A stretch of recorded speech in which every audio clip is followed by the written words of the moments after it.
Hello दोस्तों, मैं doctor राखी काम्बोज हिंदी साहित्य प्रश्नोत्तरी लेकर उपस्थित हूँ।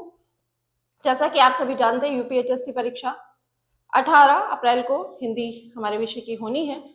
और जब हमने 2022 से अभी तक की इतनी यात्रा कर ली है, तो अब कुछ दिन की यात्रा ये थोड़ा गति के साथ करनी होगी, क्योंकि जब लंबी यात्रा होती है तो समय ज़्यादा लगता है और उसमें हम पढ़ाई में शिथिलता बरतते हैं। अब शिथिलता का समय नहीं है, अब हमें रिवीजन का समय है। तो चलिए शुरू करते हैं आज की प्रश्नोत्तरी, जो आधारित है हिंदी काव्य पाठ पर। ठीक है, आज का हमारा पहला प्रश्न आप सभी के समक्ष कथन कारण संबंधी प्रश्न है। भक्ति काल को हिंदी साहित्य का स्वर्ण युग कहा जाता है, कारण इस काल में लोक मंगल की भावना और शाश्वत काव्य मूल्यों की प्रधानता थी। क्या यह बात सही है? कथन और कारण में आपको बताना है कि ए सही है या आर गलत है।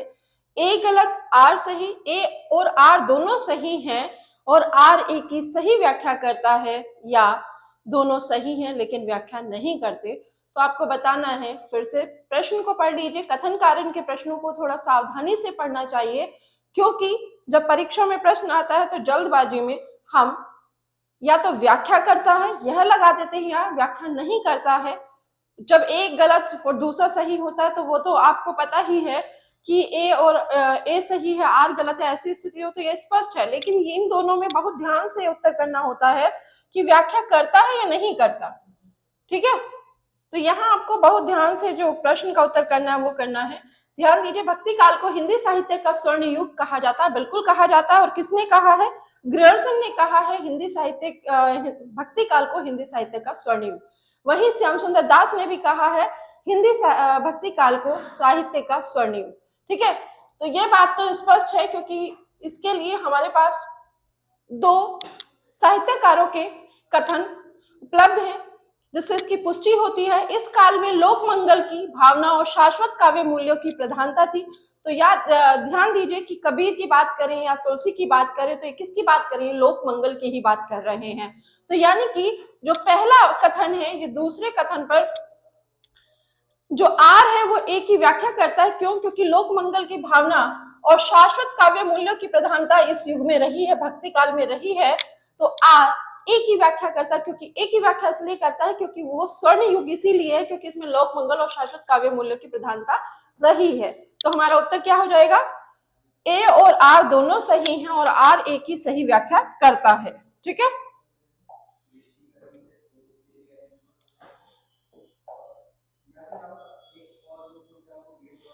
अगला प्रश्न हमारा होगा आज का, रीतिकाल में श्रृंगार की प्रधानता थी, इसीलिए इसे श्रृंगार काल भी कहा जाता है। किसने कहा है श्रृंगार काल? तो याद रखिए, श्रृंगार काल कहा है विश्वनाथ प्रसाद मिश्र ने। और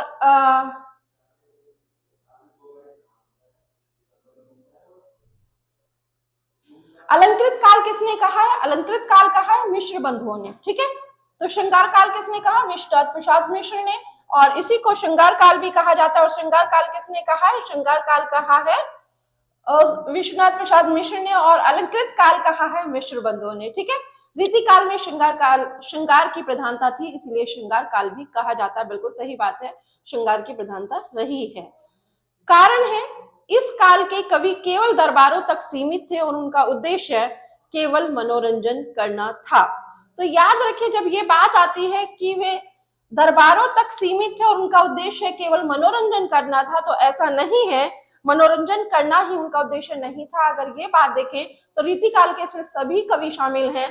बिहारी की बात करें तो क्या वो मनोरंजन कर रहे हैं? वो तो सीधी चेतावनी भी दे रहे हैं कि यदि आप इसी तरह विलासिता में खोए रहेंगे तो क्या होगा? राज्य आपके हाथ से निकल जाएगा। नहीं पराग नहीं मधुर मधु नहीं विकास यही काल, अली कली सोबिंदी आगे कौन हवाल।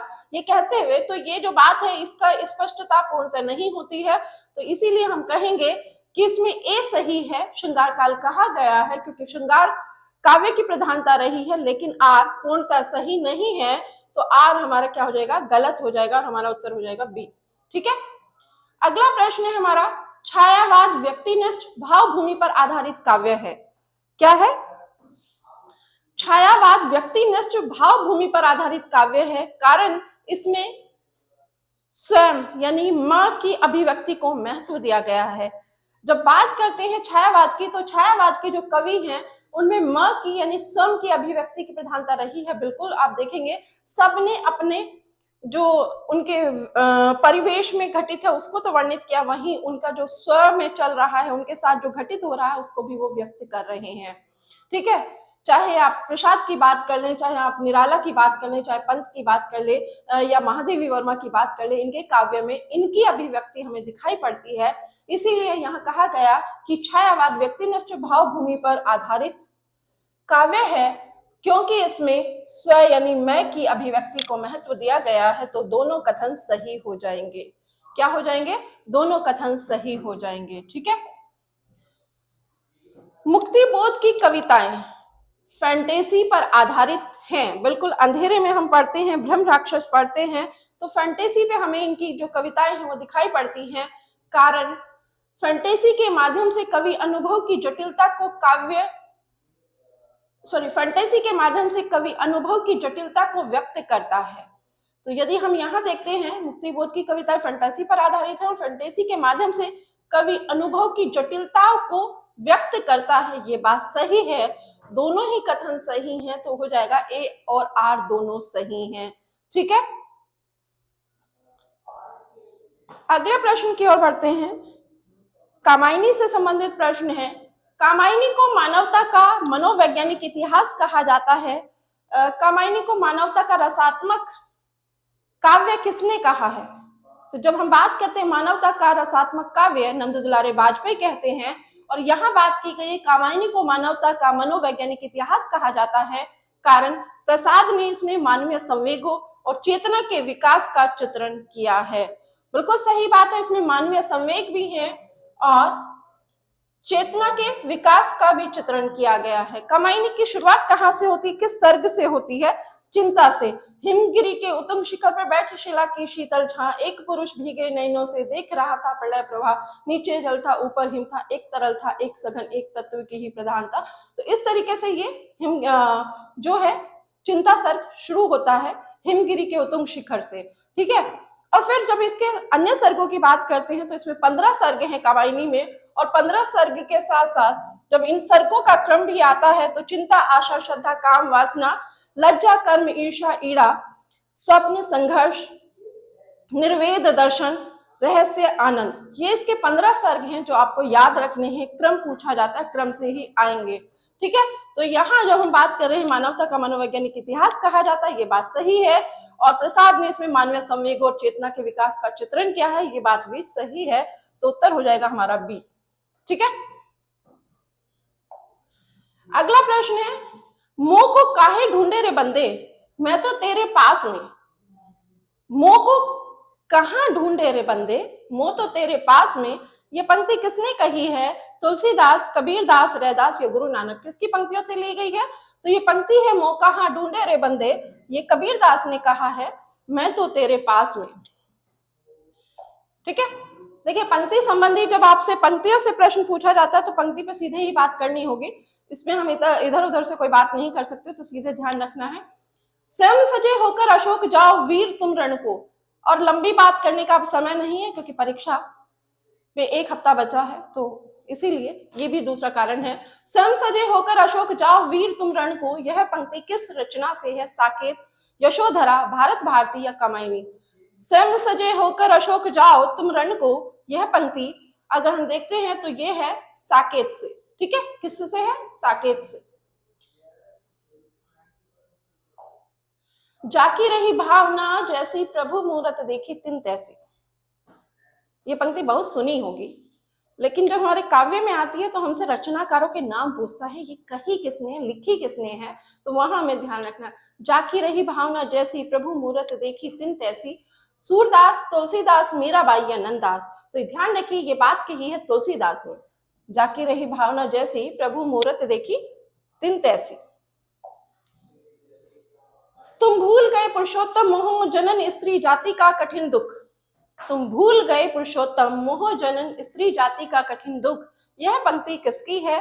तो ध्यान रखिए निराला की जो रचनाएं हैं उनमें अगर उनकी रचनाओं की बात आती है तो सरोज स्मृति उनकी शोक गीत है, लेकिन उनकी एक लंबी कविता राम की शक्ति पूजा, जिसका जो कथानक है उन्होंने बंगाली कंब रामायण से लिया था। तो उसमें उन्होंने क्या अंतर किया है कि उनके जो राम है वो एक हमारे सामाजिक राम हमें दिखाई देते, मानवीय राम दिखाई देते, कोई ईश्वरीय अवतार नहीं दिखाई दे रहे थे।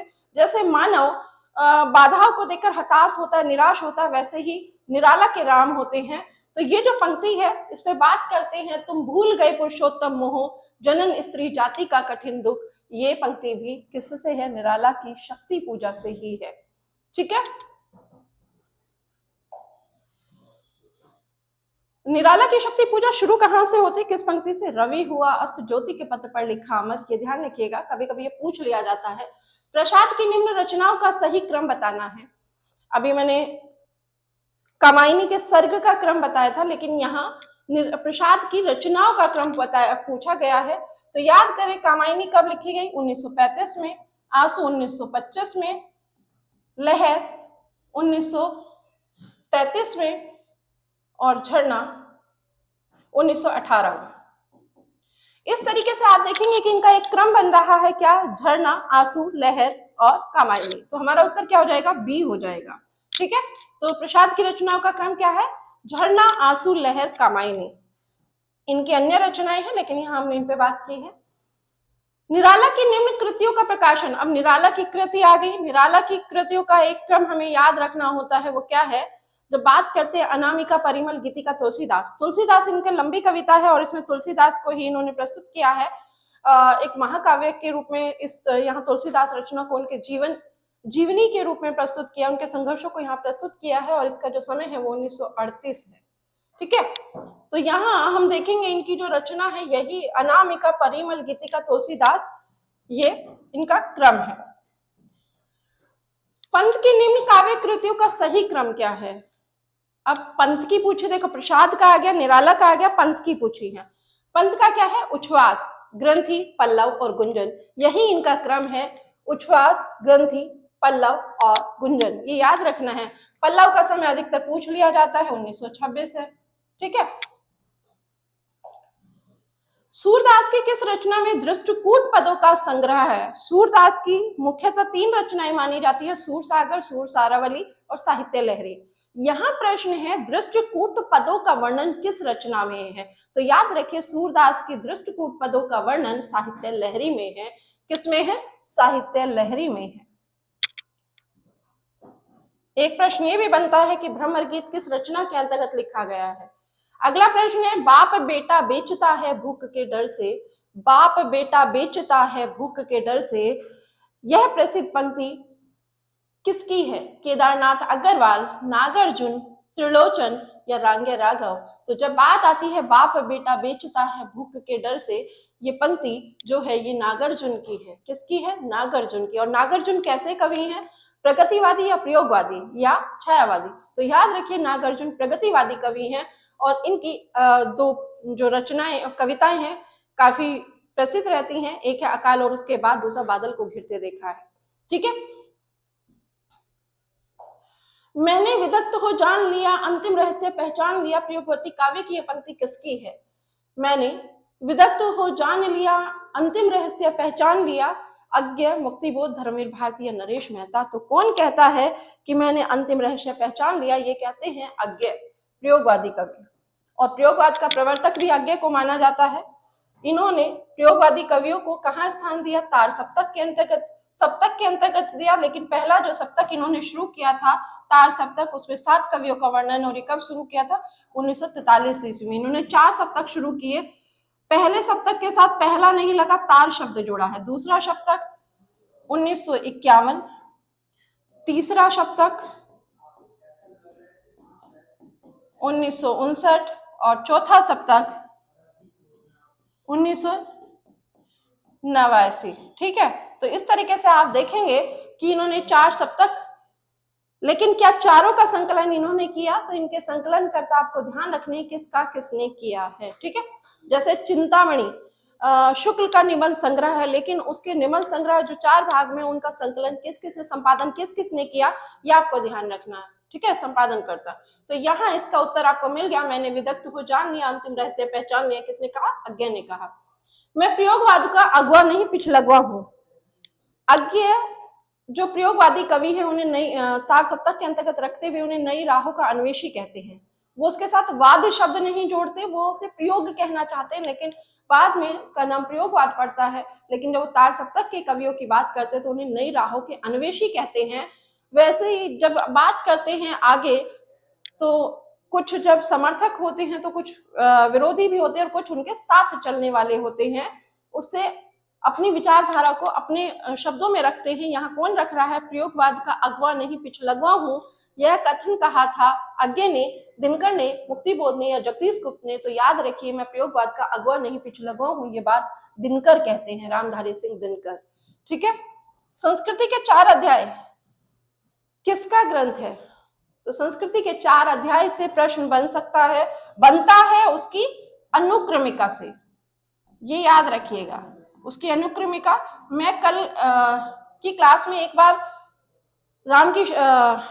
आचार्य रामचंद्र शुक्ल का हिंदी साहित्य का इतिहास, मिश्र बंधु और ग्रियर्सन, गणपति चंद्रगुप्त और संस्कृति के 4 अध्याय, इनका वीडियो या रील टाइप में एक शॉर्ट वीडियो बना दूंगी ताकि ये चीजें आपको रिवाइज हो जाए, अनुक्रमिका इनकी याद रहे। संस्कृति के 4 अध्याय से लगातार प्रश्न बन रहा है, कौन सा किसके अंतर्गत आता है या किस अध्याय में किसका वर्णन है।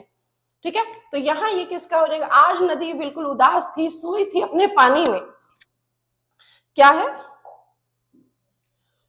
प्रश्न? है हमारा, आज नदी बिल्कुल उदास थी, सोई थी अपने पानी में। यह पंक्ति किस प्रगतिवादी कवि के? यहाँ प्रगतिवादी दे दिया। कभी कभी ऐसा हो सकता है कि आपको पंक्ति दे दे, आज नदी बिल्कुल उदास थी, सोई थी अपने पानी में। ये पंक्ति किस कालखंड से है, किस वाद से संबंधित है? तो ये कैसी है? ये प्रगतिवादी है, ये आपको ध्यान रखना है। और ये किसके द्वारा दी गई है? तो ये है केदारनाथ अग्रवाल की। किसकी है? केदारनाथ अग्रवाल की। ठीक है। हटो व्योम के मेघ, पंथ छोड़ो स्वर्ग के राहो, यह पंक्ति किसकी है? दिनकर, पंत, निराला या प्रसाद? हटो व्योम के मेघ, पंथ छोड़ो स्वर्ग के राहो, ये कहा है दिनकर ने। ये पंक्तियां किसकी हैं? दिनकर की।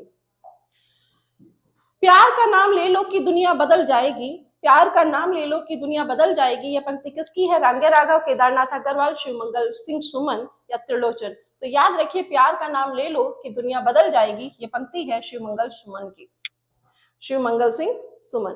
ठीक है। प्रयोगवाद की सबसे बड़ी विशेषता है नवीनता के प्रति आग्रह। प्रयोगवाद की सबसे बड़ी विशेषता क्या मानी गई? नवीनता के प्रति आग्रह। तो ये किसका मत है? ये किसने कहा है? लक्ष्मीकांत वर्मा, डॉक्टर नगेंद्र, अज्ञे या नंदू दुलारे वाजपेयी? तो प्रयोगवाद की सबसे बड़ी विशेषता नवीनता के प्रति आग्रह है, ये कहा है डॉक्टर नगेंद्र ने। किसने कहा है? डॉक्टर नगेंद्र ने। जले पांव के नीचे की धरती, जले पांव के नीचे की धरती, जले ऊपर का अंबर, ये किस काव्य धारा की पंक्ति है? छायावाद, प्रगतिवाद, प्रयोगवाद या नई कविता? तो याद रखिए, जले पांव के नीचे की धरती, जले ऊपर का अंबर, ये पंक्ति है प्रगतिवाद की। कौन से वाद से संबंधित है? प्रगतिवाद से। खोजता हूं प्रतिपल तुम्हें अपने हृदय की कंदराओं में, खोजता हूं तुम्हें प्रतिपल अपने हृदय की कंदराओं में, ये पंक्तियां किसकी हैं? यह भाव किस कवि का है? मुक्तिबोध, अज्ञे, धर्मवीर भारती या विजय देव नारायण शाही? तो याद रखिए, खोजता हूं प्रतिपल तुम्हें अपने हृदय की कंदराओं में, ये पंक्ति है अज्ञे की, मुक्तिबोध की। ये याद रहे। ठीक है। किसकी है? मुक्तिबोध की। अंधेरे में कविता में अस्मिता की खोज की बात किस आलोचक ने की है? याद रखिए, अंधेरे में कविता है किसकी? कविता है ये मुक्तिबोध की, लेकिन यहाँ आलोचक की बात आई है। किस आलोचक ने अस्मिता की खोज की बात की है? किस कविता में? अंधेरे में कविता में। तो यहाँ ये जो बात करते हैं अस्मिता की खोज की, नामवर सिंह करते हैं। कौन करते हैं? नामवर सिंह करते हैं। प्रगतिवाद समाजवाद की साहित्यिक अभिव्यक्ति है, प्रगतिवाद समाजवाद की साहित्यिक अभिव्यक्ति है, यह कथन किसका है? डॉक्टर नगेंद्र, रामविलास शर्मा, मुक्तिबोध या हजारी प्रसाद द्विवेदी? तो याद रखिए, जब बात आती है प्रगतिवाद समाजवाद की साहित्यिक अभिव्यक्ति है ये पंक्ति डॉक्टर नगेंद्र की है। किसके द्वारा कही गई है? डॉक्टर नगेंद्र के द्वारा कही गई है। ठीक है। और आज का अंतिम प्रश्न, ओ प्रस्तुत मन, ओ प्रस्तुत मन यह संबोधन किस कवि ने दिया? ओ प्रस्तुत मन यह संबोधन किस कवि ने दिया? विकल्प है आपके समक्ष अज्ञ, मुक्तिबोध, सर्वेश्वर दयाल सक्सेना, कुंवर नारायण। तो ये किसने कहा है ओ प्रस्तुत मन? ओ प्रस्तुत मन का संबोधन दिया है मुक्तिबोध ने। किसने दिया है? मुक्तिबोध ने। ठीक है। तो ये थी आज की हमारी प्रश्नावली। फिर मिलते हैं कल, और अनुक्रमिका से संबंधित जो प्रश्न बनते हैं उन प्रश्नों को आधार बनाते हुए अनुक्रमिका से संबंधित एक वीडियो आपके समक्ष लेकर आएंगे आगे। लेकिन अभी कल जब हम आएंगे तो आगे की प्रश्नावली रहेगी। कल की प्रश्नावली भी काव्य से संबंधित ही होगी। फिर मिलते हैं आपसे नए प्रश्नों के साथ। तब तक के लिए सभी को नमस्कार। या ध्यान रखिए अपना।